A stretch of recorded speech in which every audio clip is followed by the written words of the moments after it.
자, 오늘 성경 창세기 3장 14절부터 21절까지 말씀입니다. 창세기 3장 14절부터 21절. 여호와 하나님이 뱀에게 이르시되 내가 이렇게 하였으니 내가 모든 가축과 들의 모든 짐승보다 더욱 저주를 받아 배로 다니고 살아있는 동안 흙을 먹을지니라. 내가 너로 여자와 원수가 되게 하고 내 후손도 여자의 후손과 원수가 되게 하리니 여자의 후손은 내 머리를 상하게 할 것이요 너는 그의 발꿈치를 상하게 할 것이니라 하시고, 또 여자에게 이르시되 내가 내게 임신하는 고통을 크게 더하리니 내가 수고하고 자식을 낳을 것이며 너는 남편을 원하고 남편은 너를 다스릴 것이니라 하시고, 아담에게 이르시되 내가 내 아내의 말을 듣고 내가 내게 먹지 말라 한 나무의 열매를 먹었은즉 땅은 너로 말미암아 저주를 받고 너는 내 평생에 수고하여야 그 소산을 먹으리라. 땅이 내게 가시덤불과 엉겅퀴를 낼 것이라. 내가 먹을 것은 밭의 채소인즉 내가 흙으로 돌아갈 때까지 얼굴에 땀을 흘려야 먹을 것을 먹으리니 내가 그것에서 취함을 입었음이라. 너는 흙이니 흙으로 돌아갈 것이니라 하시니라. 아담이 그의 아내의 이름을 하와라 불렀으니 그는 모든 산자의 어머니가 됨이더라. 여호와 하나님이 아담과 그의 아내를 위하여 가죽옷을 지어 입히시니라. 아멘. 나비 효과라는 말이 있어요. 나비 효과.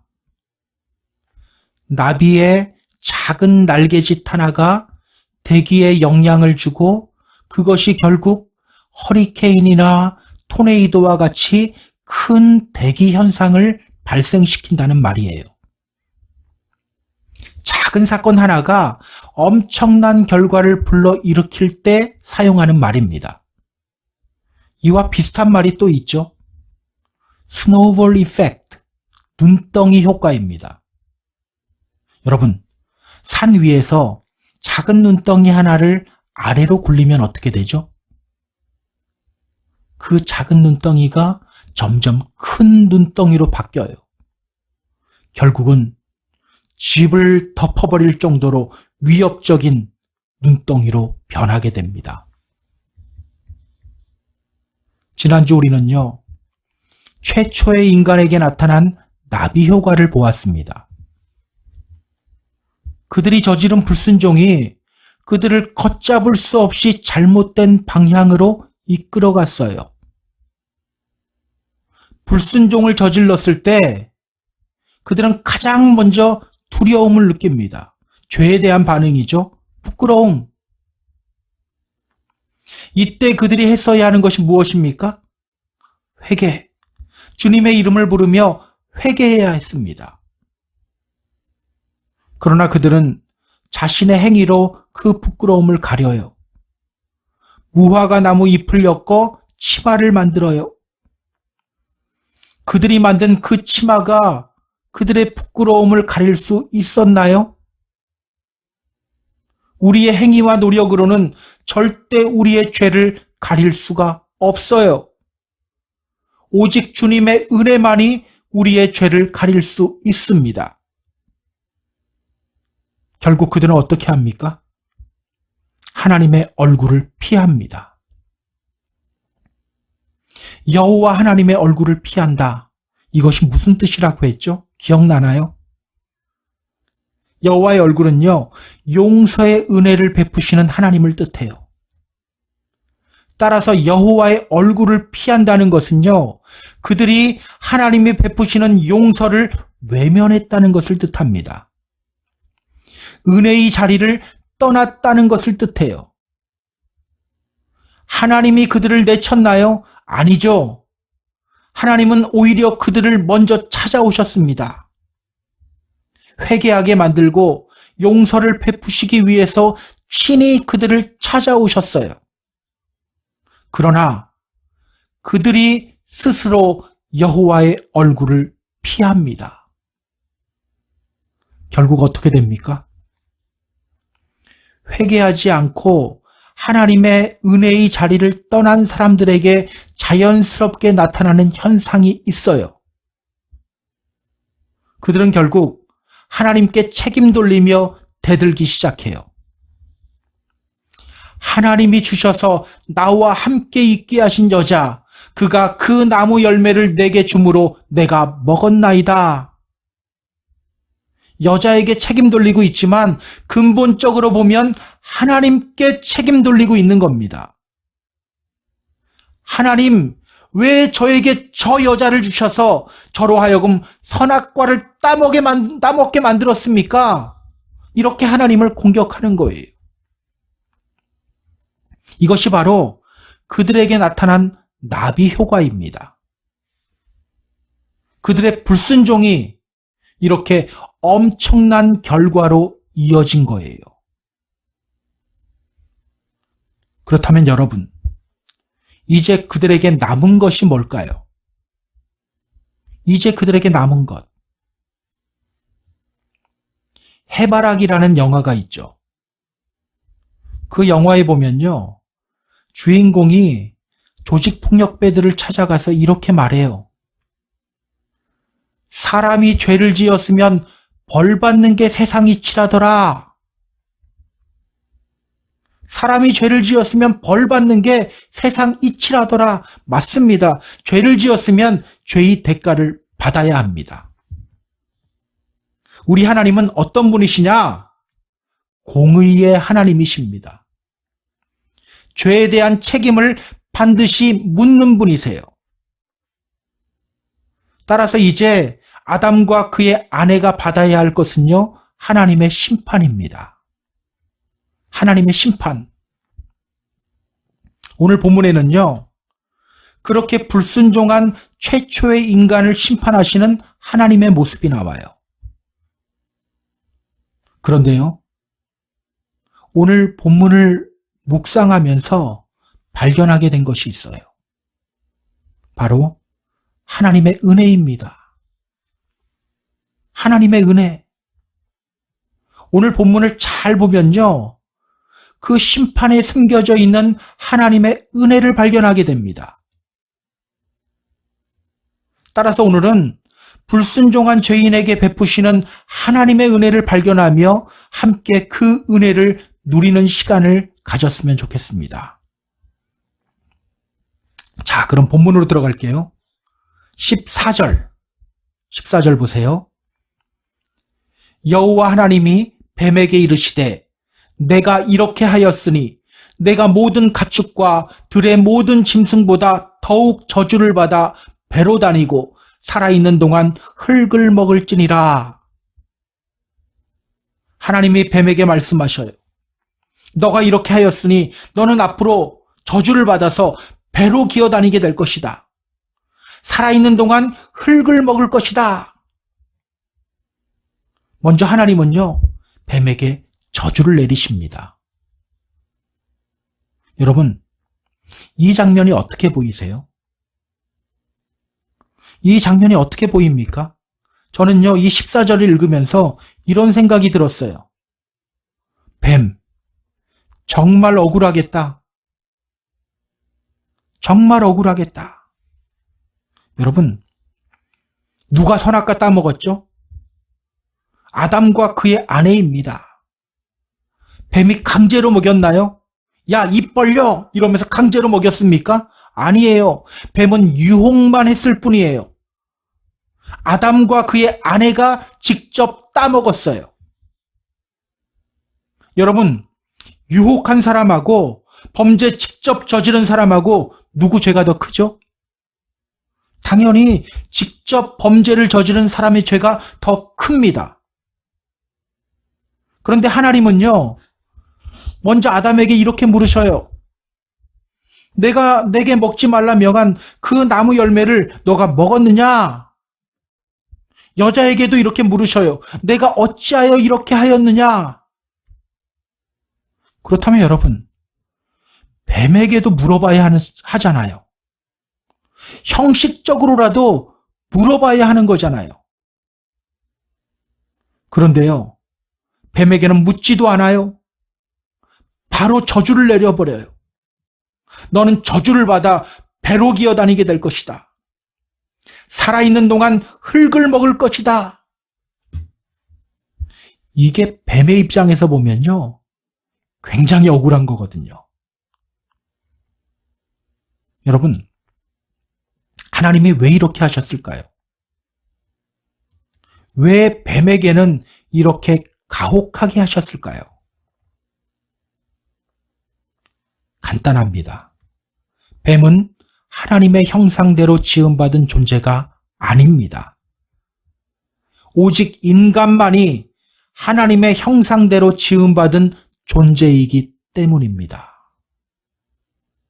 오직 인간만이 하나님의 형상대로 지음받은 존재다. 자, 그럼 우리 15절 볼까요? 15절. 내가 너로 여자와 원수가 되게 하고 내 후손도 여자의 후손과 원수가 되게 하리니 여자의 후손은 내 머리를 상하게 할 것이요 너는 그의 발꿈치를 상하게 할 것이니라 하시고, 내가 너로 여자와 원수가 되게 하고 내 후손도 여자의 후손과 원수가 되게 하리니 여자의 후손은 내 머리를 상하게 할 것이요 너는 그의 발꿈치를 상하게 할 것이니라. 여러분, 이 말씀이 무슨 뜻이죠? 뱀은 여자의 후손과 원수가 된다. 여자의 후손은 뱀의 머리를 상하게 하고 뱀은 여자 후손의 발꿈치를 상하게 할 것이다. 여러분, 이 말이 무슨 뜻일까요? 이 말씀을 보면서 이렇게 말하는 분들이 있어요. 그래서 여자가 뱀을 무서워하는 거야. 과연 그런 뜻일까요? 여러분, 여자만 뱀을 무서워합니까? 저 남자인데요. 저도 뱀 정말 무서워합니다. 작년에 저희 집 정원에 뱀이 나왔던 적이 있어요. 아주 작은 뱀이었어요. 그때 제가 그 뱀을 보고 얼마나 기겁했는지 몰라요. 마음 같아서는 아내에게 잡으라고 하고 싶었어요. 남편 체면상 그럴 수 없어서 울며 겨자 먹기로 제가 잡았어요. 나무로 뱀의 머리를 누른 다음에 온갖 호들갑을 다 떨었습니다. 어떡해 삽 좀 가지고 와 막 이러면서. 그런 저를 옆집 아줌마가 불쌍하게 쳐다보고 있더라고요. 여러분, 창세기 3장 15절 말씀은요, 단순히 여자와 뱀의 관계에 관한 말씀이 아닙니다. 성서학자들은요, 이 창세기 3장 15절 말씀을 원시복음이라고 합니다. 원시복음. 이 창세기 3장 15절에는요, 뱀에게 내려지는 하나님의 저주가 들어가 있지만 동시에 죄인을 향한 복된 소식, 복음이 들어가 있어요. 자, 여기에 나오는 여자의 후손, 누구를 가리킬까요? 여자의 후손, 누구를 가리킬까? 예수님을 의미합니다. 우리 예수님이 어떤 분이시죠? 이는 성령으로 잉태하사 동정녀 마리아에게 나시고, 우리가 사도신경을 통하여 하는 고백이에요. 우리 예수님은요, 남자를 통해 나신 분이 아니죠. 여자를 통해 나신 분이십니다. 따라서 여기에 나오는 여자의 후손은요, 바로 예수님을 가리켜요. 우리 주님이 뱀의 머리를 상하게 하신다는 겁니다. 비록 뱀은 예수님의 발꿈치를 물지만 우리 주님이 뱀의 머리를 밟아버린다는 겁니다. 마귀는 사람들을 조종해 예수님을 십자가에 못 박았지만 우리 예수님은 사망 권세를 이기시고 부활하셔서 그 뱀의 머리를 짓밟으신다는 겁니다. 여러분, 지금 하나님은요, 뱀의 유혹에 너무나도 쉽게 넘어진 인간들에게 생명의 길을 열어주시고 있는 거예요. 너무 쉽게 넘어졌잖아요. 그 인간들에게 생명의 길을 열어주시고 있는 겁니다. 보통 어떤 사람이 마약에 손을 대죠? 경험 있는 사람들이 또 마약에 손을 대요. 마찬가지입니다. 아담은 인간의 대표죠. 따라서 우리들 역시 마귀의 유혹에 너무 쉽게 넘어질 수밖에 없는 존재예요. 그래서 하나님은요, 마귀의 유혹으로부터 승리할 수 있는 길, 생명을 얻을 수 있는 길을 인간에게 열어주시고 있는 거예요. 그 길이 누구입니까? 예수 그리스도. 예수 그리스도. 예수님이 말씀하셨죠. 내가 곧 길이요 진리요 생명이니 나로 말미암지 않고는 아버지께로 올 자가 없느니라. 자, 그렇다면 여러분, 오늘 우리들이 힘써야 할 것이 뭡니까? 오늘 우리들이 힘써야 할 것. 죄와 싸우기 위해서, 또다시 넘어지지 않기 위해서 오늘 우리들이 힘써야 할 것. 그게 뭐죠? 예수님 바라보는 거예요. 믿음의 주요, 또 온전하게 하시는 이인 예수를 바라보자. 그때 우리는 마귀의 유혹으로부터 승리할 수 있습니다. 그래서요, 히브리서 12장 2절은 이렇게 말하는 거예요. 믿음의 주요, 또 온전하게 하시는 이인 예수를 바라보자. 그는 그 앞에 있는 기쁨을 위하여 십자가를 참으사 부끄러움을 개의치 아니하시더니 하나님 보좌 우편에 앉으셨느니라. 그리고 바로 이어서 성경은 이렇게 말해요. 너희가 죄와 싸우되 아직 피 흘리기까지는 대항하지 아니하고. 주님을 바라볼 때 죄를 미워하게 되고 주님을 바라볼 때 죄로부터 승리할 수 있게 된다는 겁니다. 주님을 바라볼 때 죄를 미워하게 되고 주님 바라볼 때 죄로부터 승리할 수 있게 된다. 기억하세요. 예수님이 이미 마귀의 머리를 밟으셨습니다. 예수님이 이미 마귀의 머리를 밟으셨어요. 뱀의 머리가 짓밟혔다는 것, 이것이 무엇을 의미합니까? 예전에 제가 그 뱀을 잡고 막 어쩔 줄 모르고 있을 때 옆집 아주머니가 저쪽에서 이렇게 외치더라고요. 헤드컷! 헤드컷! 여러분, 뱀의 머리가 짓밟혔다는 것은요, 이제 그 뱀은 제대로 힘을 쓰지 못하고 있다는 것을 뜻합니다. 공중권세를 잡은 것처럼 강력하게 보이지만 실제로 그들의 공격은 그렇게 치명적이지 않다는 거예요.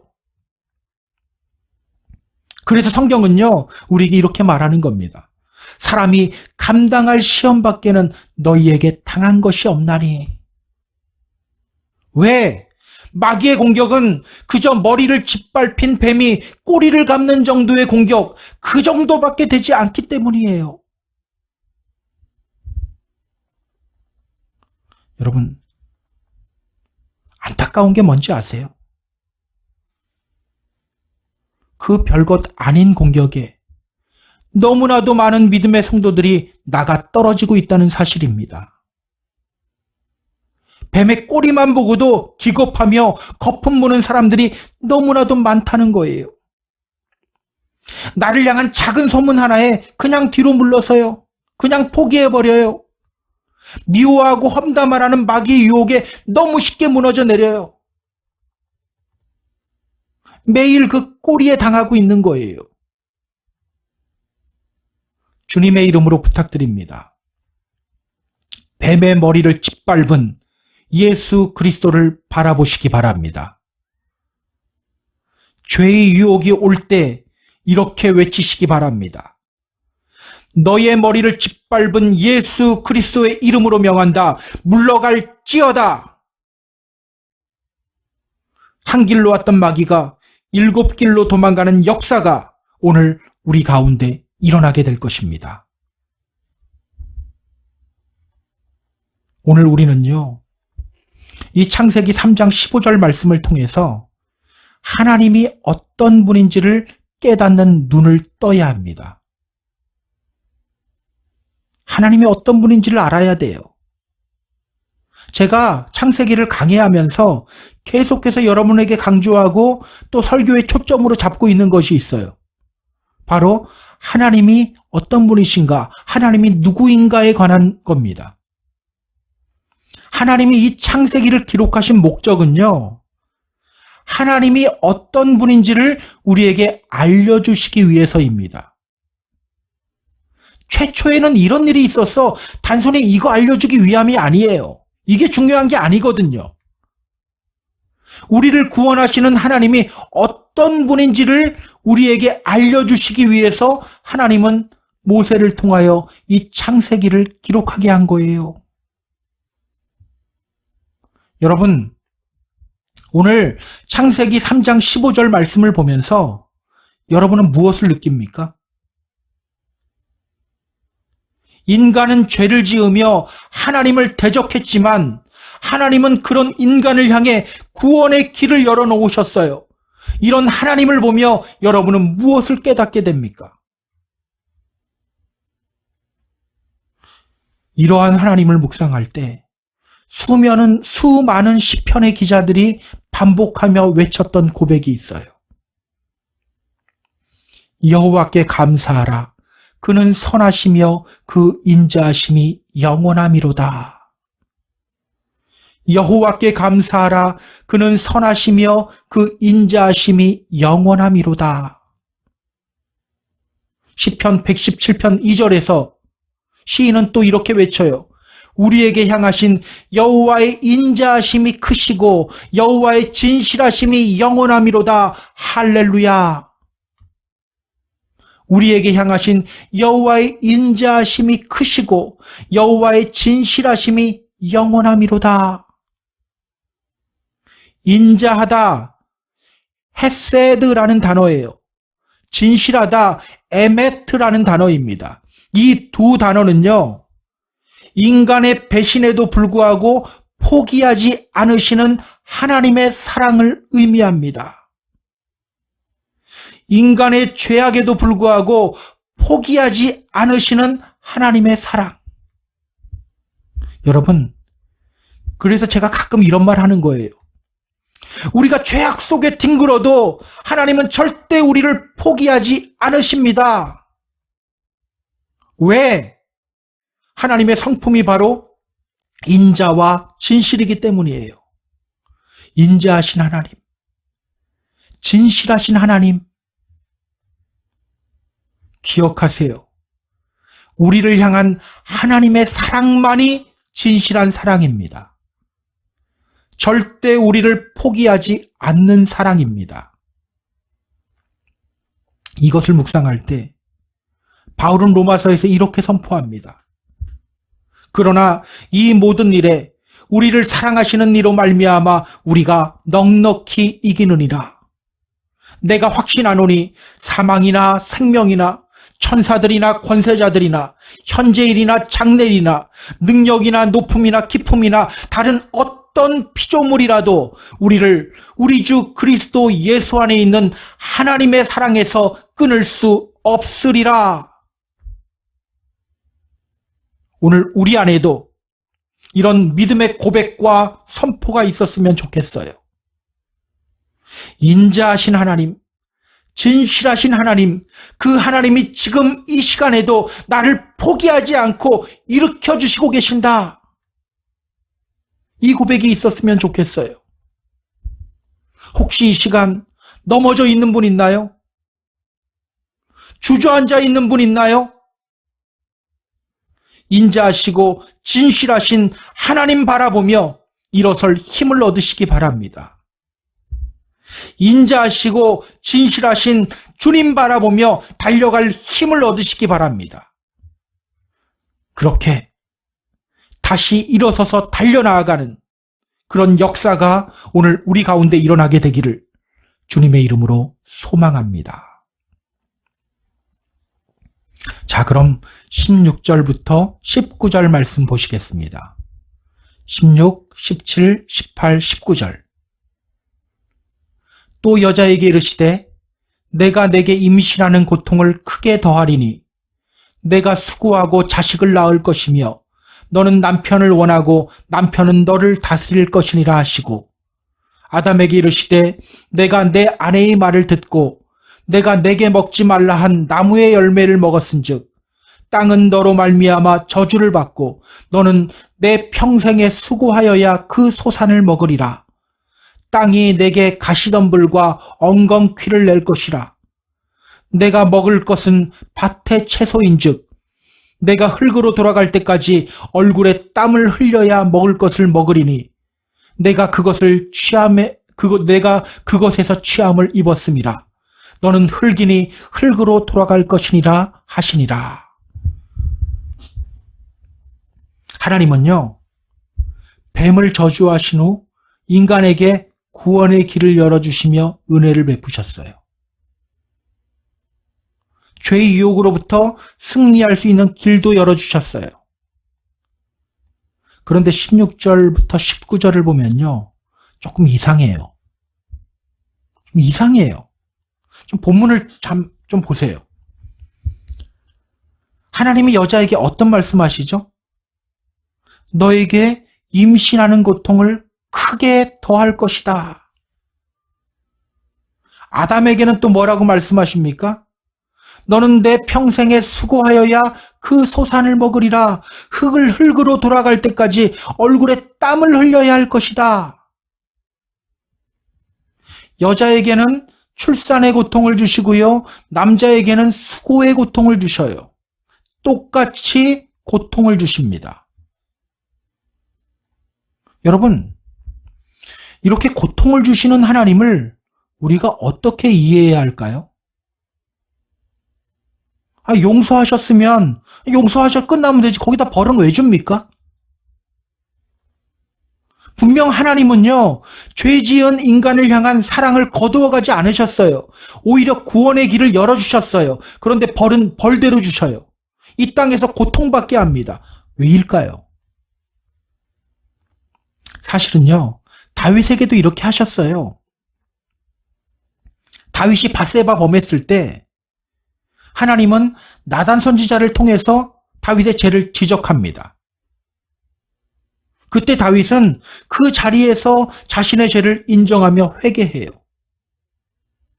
그렇게 회개하는 다윗을 보며 하나님은 그 죄를 용서하여 주십니다. 그런데요, 벌은 벌대로 줘요. 다윗과 밧세바 사이에서 태어난 아기를 데려가셔요. 여러분, 이런 하나님을 우리가 어떻게 이해해야 합니까? 어떻게 이해해야 할까요? 기억하세요. 우리 하나님은요, 사랑의 하나님인가 동시에 공의의 하나님이십니다. 우리를 사랑하시지만 동시에 죄의 대가는 반드시 치르게 하십니다. 그렇다면 여러분, 아담과 그의 아내가 그 고통 속에서 깨달아야 할 것이 무엇입니까? 죄가 무서운 거구나. 죄의 결과가 이렇게 무서운 거구나. 이거 깨달아야 하는 거예요. 여자는 출산의 고통을 통해, 남자는 수고하고 땀을 흘리는 고통을 통해, 죄의 결과가 이렇게 무서운 거구나. 이것을 느껴야 되는 거예요. 마찬가지입니다. 우리 역시 이 세상에서 그리고 고통 가운데 있을 때 죄의 무서움을 느낄 수 있어야 합니다. 죄를 미워하시는 하나님의 마음을 깨달을 수 있어야 합니다. 자, 그런데 여러분, 여기서 우리가 좀 생각해 봐야 할 것이 있어요. 이 고통이 과연 하나님의 저주일까요? 이 고통이 과연 하나님의 저주일까? 어떤 분이 그러더라고요. 미국으로 유학 가서 돈 다 떨어지고 비빌 사람도 없고 정말 아무것도 의지할 것이 없게 되자 그때 하나님만 바라보게 되더라. 그때 하나님만 바라보게 되더라. 여러분, 돈 다 떨어져서 고생하던 그 시간이 이분에게 저주의 시간이었나요? 그렇지 않죠. 하나님만을 바라보게 만드는 시간이었어요. 오히려 복된 시간이었어요.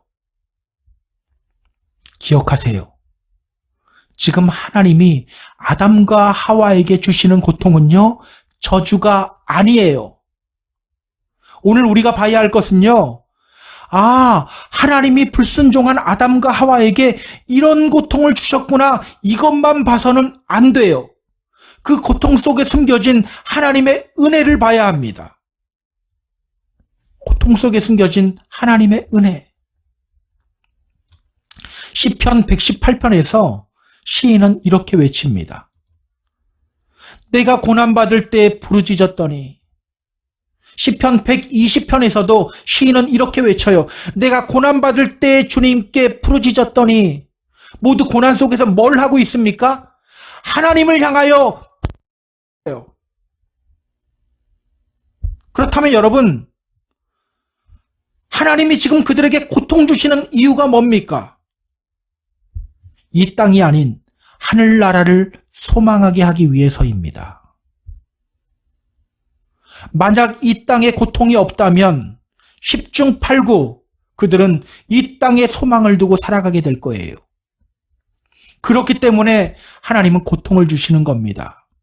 그 고통을 통하여 주님께 부르짖고 또 주님을 바라보며 에덴 동산 새하늘과 새 땅을 바라보게 하기 위해서예요. 때문에 여러분, 앞으로 아담과 그의 아내가 겪어야 할 고통은요, 단순히 저주가 아니에요. 천국 소망을 갖게 만드는 하나님의 은혜인 거예요. 마찬가지입니다. 우리가 이 땅에서 겪는 고통, 그 고통은 우리로 하여금 천국 소망을 갖게 만드는 하나님의 은혜입니다. 이것을 깨달을 때 바울은 이렇게 외치죠. 우리의 시민권은 하늘에 있는지라. 우리의 시민권은 하늘에 있다. 이 땅에 소망 두지 말아라. 하늘에 소망 두고 살아라. 오늘 여러분은 어떻습니까? 지금 여러분의 소망 어디에 있습니까? 이 땅입니까? 아니면 하늘입니까? 감옥에서 수감 생활을 했던 분의 이야기를 들은 적이 있어요. 감옥에 가면 모두에게 죄수복이 지급됩니다. 한국이에요. 한국식으로 이야기하는 거예요. 푸른색의 죄수복이에요. 공짜예요. 그런데요, 이분이 감옥에 가보니까 그 죄수복을 사제품으로 맞춰서 입는 사람들이 있더래요. 공짜로 지급된 죄수복을 입지 않고 밖에서 재단사를 통해서 죄수복을 맞춰 입는 사람들이 있다는 겁니다. 여러분, 이게 이해가 되세요? 처음에는 이분도 이해가 안 됐대요. 어차피 죄수복인데 왜 굳이 쓸데없이 돈을 들여 저런 짓을 할까? 어차피 죄수복인데 죄수복 몸에 잘 맞으면 어떻고 좀 안 맞으면 어떻습니까? 그런데 나중에 이해가 되더래요. 감옥을 나갈 날이 얼마 안 남은 사람들은요, 맞춤 죄수복을 입을 필요가 없어요. 그 죄수복이 어울리든 어울리지 않든 조금 크건 작건 상관이 없어요. 그들의 소망은 감옥이 아니라 감옥 밖에 있기 때문이에요. 그런데요, 감옥 밖에 소망이 없는 사람들 어쩔 수 없는 거예요. 죄수복이라도 맵시 있게 맞춰서 입어줘야 되는 거예요. 여러분, 혹시 우리들의 모습은 아닙니까? 주님 믿는다고 하면서도 수많은 사람들이 이 땅에만 소망을 두고 살아가요. 차는 어느 정도를 타줘야 되고 집은 어느 정도 크게 살아야 하고 이렇게 땅의 것에만 소망을 두고 살아가요. 기억하세요. 오늘 하나님은 우리가 이 땅에만 소망 두고 살아가길 원치 않으십니다. 저 천국을 바라보며 하늘에 소망을 두고 살아가길 원하십니다. 예수님도 말씀하시죠. 너희를 위하여 보물을 땅에 쌓아두지 말아라. 오직 너희를 위하여 보물을 하늘에 쌓아두어라. 주님의 이름으로 부탁드립니다. 이 땅에 소망 품지 말고 하늘에 소망을 두고 살아가시기 바랍니다. 여러분, 내 믿음이 진짜인지 가짜인지 뭐 보면 알 수 있을까요? 고통 속에서 내가 무엇을 하고 있는지를 보면 알게 됩니다. 고통이 올 때 내가 어떻게 반응하고 있는지를 보면 그때 알게 되는 거예요. 평소 때 알게 되는 것이 아니에요. 믿지 않는 사람들, 그리고 믿는 척하는 사람들, 그들은 고통 속에서 어떻게 반응합니까? 그 고통만 바라봐요. 그리고 사람 원망하고 환경과 상황을 원망하기 시작해요. 그러다가 포기해요. 그러나 진짜 믿음의 사람은 무엇을 하죠? 그 고통을 통하여 자신을 다듬어 가시는 하나님을 바라봐요. 그렇게 주님 바라보며 천국 소망을 품게 돼요. 그렇게 천국 바라보며 끝까지 이 믿음의 길을 걸어가게 됩니다. 저는 우리 모두가 진짜 믿음의 사람들이 되었으면 좋겠어요. 진짜 믿음의 사람. 요즘 트롯 찬양 중에 이런 제목의 찬양이 있더라고요. 척척척. 들었다가 이런 찬양이 있다는 걸 들었다가 우연히 이제 영상을 보게 되었거든요. 가사가 굉장히 충격적이더라고요. 겸손한 척, 거룩한 척, 믿음 있는 척, 너도 속고 나도 속고 모두가 속는 나는야 크리스천. 회개한 척, 거듭난 척, 믿음 있는 척, 교회 뜰만 밟으면서 모두가 속는 나는야 주일 지킴이. 그러면서 이렇게 노래해요. 척척척 연기하지 마. 다 속여도 우리 주님 못 속여. 척척척 착각하지 마. 너도 나도 모두 죄인일 뿐이야. 말씀, 기도, 성령으로 척척 채워라. 이게 흥겨운 리듬의 가사인데요. 가사를 들으면서 마음이 쓰려오고 또 숙연해지기 시작하더라고요. 저는 우리 모두가 척하는 믿음의 사람이 되지 않기를 소망합니다. 여러분, 초대교회 성도들이 어떻게 그 모진 핍박과 박해 속에서도 믿음 지킬 수 있었습니까? 그들의 믿음이 척하는 믿음이 아니었기 때문이에요. 진짜 믿음이었기 때문이에요. 그 고통과 고난 속에서도 천국을 바라보는 믿음이 그들 안에 있었기 때문입니다. 주님의 이름으로 부탁드립니다. 이 땅에 소망 두고 살아가지 마시기 바랍니다. 주님을 바라보며 하늘에 소망을 두고 살아가시기 바랍니다. 고통 속에서 오히려 주님 바라보며 하늘에 소망을 품고 살아가는 믿음의 성도가 되는 저와 여러분 다 되기를 주님의 이름으로 소망합니다. 자, 그럼 20절, 21절 볼게요.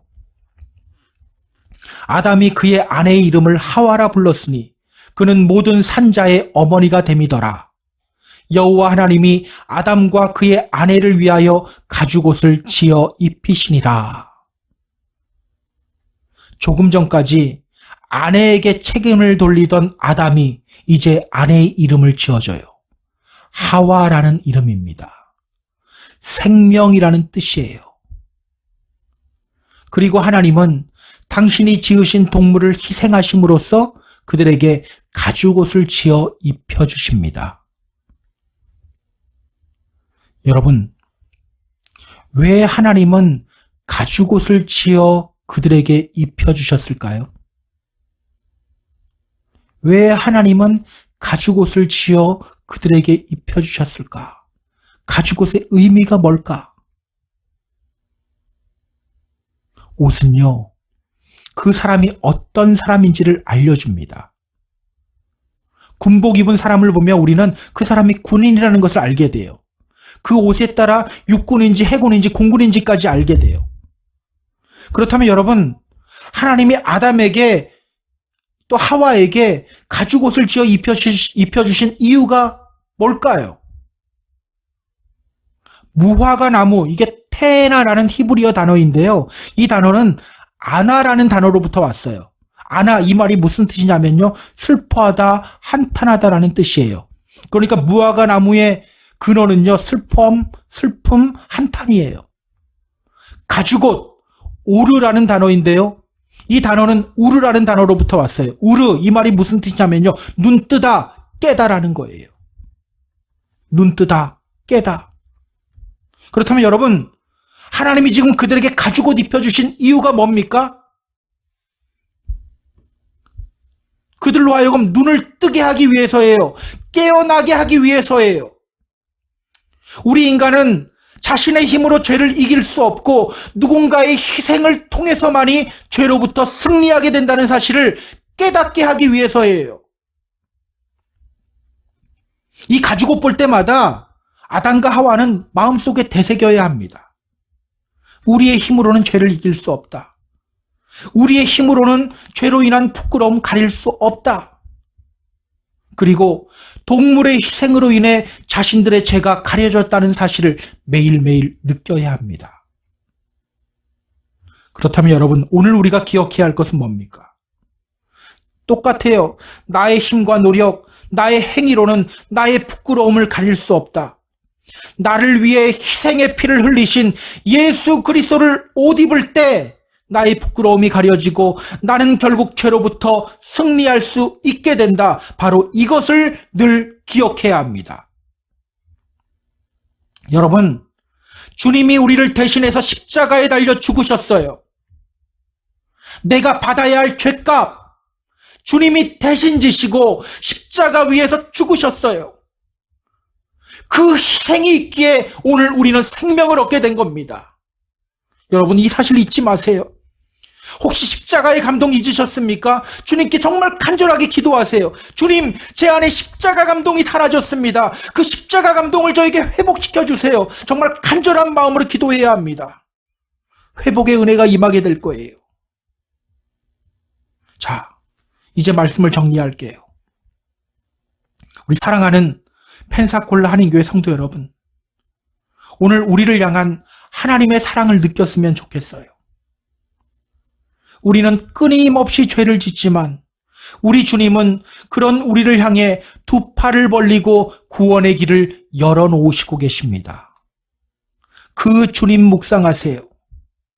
로마서 8장 37절, 38절, 39절 말씀 제가 다시 읽어드리겠습니다. 그러나 이 모든 일에 우리를 사랑하시는 이로 말미암아 우리가 넉넉히 이기느니라. 내가 확신하노니 사망이나 생명이나 천사들이나 권세자들이나 현재일이나 장래일이나 능력이나 높음이나 깊음이나 다른 어떤 피조물이라도 우리를 우리 주 그리스도 예수 안에 있는 하나님의 사랑에서 끊을 수 없으리라. 이러한 믿음의 고백과 선포가 오늘 우리들에게도 일어나게 되기를 소망합니다. 이 믿음의 선포를 통해 고통 중에서도 하늘 소망을 품고 믿음을 포기하지 않는 저와 여러분이 되기를 주님의 이름으로 부탁드립니다. 그렇게 끝까지 이 믿음의 길 걸어가며 주님으로부터 구원의 완성을 이루게 되는 저와 여러분이 모두 되기를 주님의 이름으로 축복합니다. 축복합니다.